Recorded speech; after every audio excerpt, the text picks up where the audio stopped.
आज कोणार्करे माने मो सहित एते सुंदर जिनस हबो बोली मु केबे भाबी नथिली। मु पाइली माने असली मोती मु पूरा देखिकी आश्चर्य हो गली। एठी सनराइज देखिला परे किछि समय कोणार्क सी बीच रे आमे टाइम स्पेंड कलु। तापरे एठी साहू होटल सेठी जाइथिलु आमे ब्रेकफास्ट करबा पई। ब्रेकफास्ट रे हमर थिला पूरी आम ओडिया मानकर फेवरेट बरा।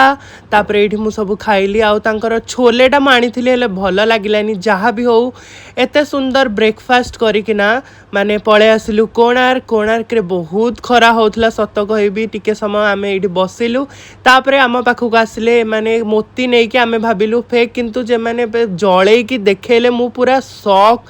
माने तार कलर भी चेंज हो न थाए। मते तो बहुत भल लागला नुआ जिनसटा देखिकी। आपण माने एबे केमती देखिकी नेइछंती कि मते कमेंट रे कहिबे। तापरे देसी पइड पी किना बाहरी गलु भुवनेश्वर।